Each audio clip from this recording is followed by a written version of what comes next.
Hello everyone, my name is Laura Liliana Jimenez. Today I am going to talk about the how to harvest rice. I want to let you know a little about this crop. All these processes I live closely. Many people feed of this cereal and others depend on the work that is generated during the process. Okay, next teacher, please. There are mainly three ways to grow rice. In the first is the lowland or paddy rice cultivation. In this form, the rice is grown on land that is flooded, either rainfed or irrigate.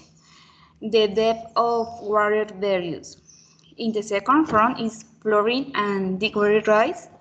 In this form, the rice is grown on land that is heavily and flooded, and the water depth exceeds 20 inches. Only certain varieties of rice can be grown in this way.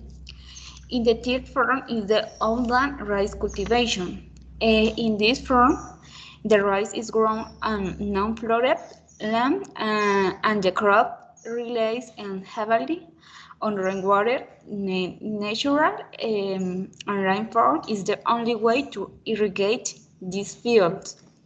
In my case, in where I live, the water irrigation is managed by a company in the charge of irrigation canal that comes from the river. And as an alternative of the rice, in other case, the farmer deep wells to provide water for their crops. And the next teacher.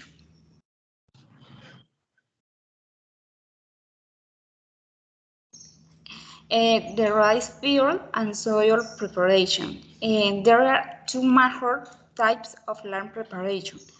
In the field is where preparation is an option for all land or lowland fields. There are 6 steps for this practice. Okay, in the step 1 is the construction or repair of ditches. In the step 2 is the field irrigation. In the step test is the tillage procedures. In the step 4 is flooding of the field. And the step 5 is secondary tillage procedures. And the step 6 is field labeling. The next teacher.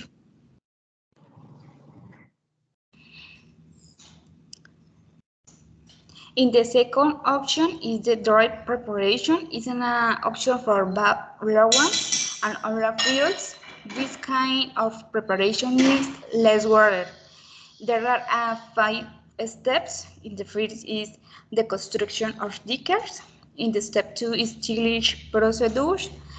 In the step 3 is secondary tillage procedures. In the step 4 is the field leveling, and the step 5 is the weed control.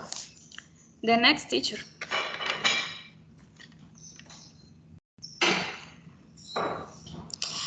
The rice planting and seeding requirements. There are 2 options. In the first is the direct seeding.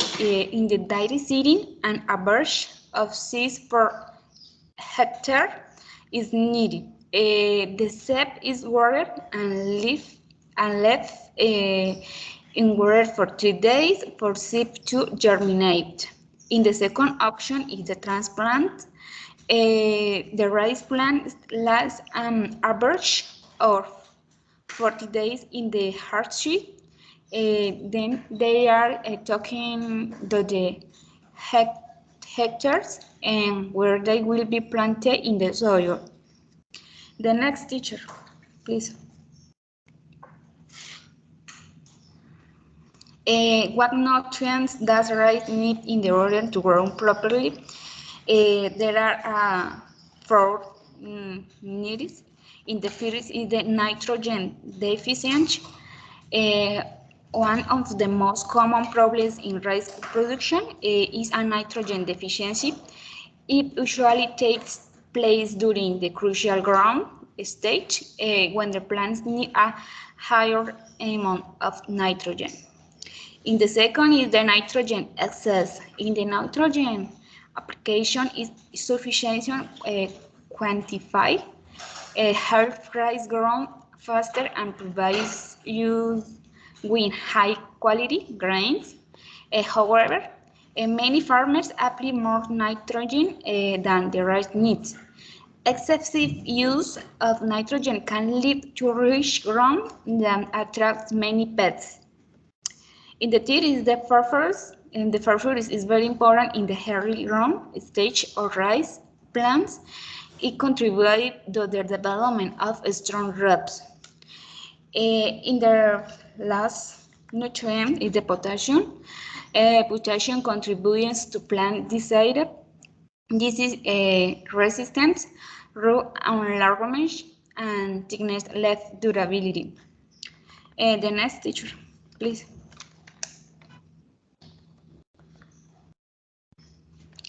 Rice pests and disease. In the pests is the first is plant towers and leaf forbes.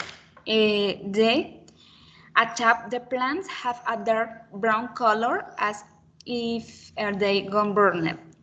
In the defoliators, visit rice the leaf in order to get fed. In the insects attack the grains. Now, as the rice stink, but attack immature plants and feed on the grain. And diseases, the bacterial bleed is responsible mainly for the yellowing of leaf. In the bacterial leaf strip is responsible for the drying and browning of leaf. In the last is the brown spot. It is the one of the most damaging rice diseases and appears frequently of fever with high humidity. And the next teacher.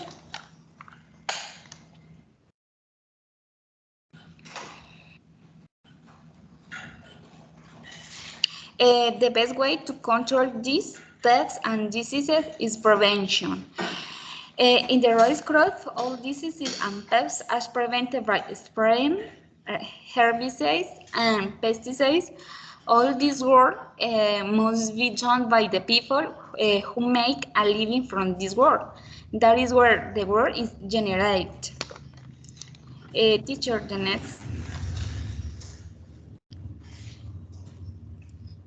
Harvesting on time. In the biological cycle of the rice ranges from the 95 days or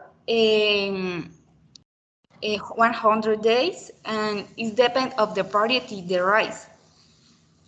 The next teacher.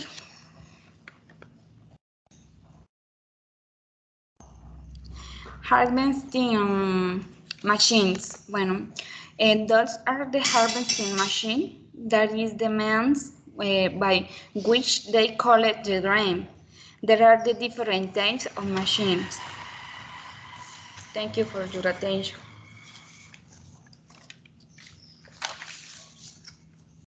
Thank you so much. Hey guys, let's do our question and answer. Okay, Laura. How many days does it take to harvest the crop? Jennifer, can you repeat the question, please? Of course. How many days does it take to harvest the crop? Okay, that depends of the several factors. For example, the weather.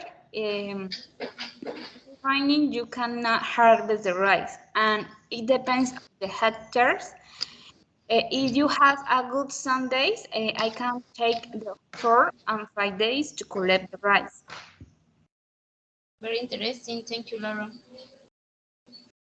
Okay, thank you. I'll start the question. Yes, teacher. Right. Laura, uh, how long does the rice crop take to mature? Okay, that depends of the variety. In general, is the 90 days or 100 days or 85 days. It's depending of the variety of the rice. Okay, thank you, Laura. You're welcome. Right. I guess this is it. So, Laura, congratulations. I really like your presentation. I think that it was very aesthetic, very organized. I think as well that this was a very interesting topic because I don't know, in my personal case, I don't know about the rest of the participants. I know nothing about rice harvesting. So I try to pay a lot of attention to your explanations because I think it is very interesting. It's something new that I wanted to know. And your explanations were very good, very concise and clear. It showed that you did a lot of research on this, that you appropriated on the topic, that you included like the most important factors that we needed to know. Maybe on the last part of your presentation, I would have liked to see a conclusion. Maybe you realized that you were running out of time and you hurried to conclude your presentation, but I would like to see maybe some reflection on why harvesting is important or why we should maybe support this type of process when it is natural, when it is well done. Just a little conclusion will have been even better for your performance. That's my only suggestion for you. Um, your answers were very good as well, very well structured, very well founded, and I have nothing else to add. I think you did a very good job, Laura. Thank you so much. Thank you, teacher. Mira, la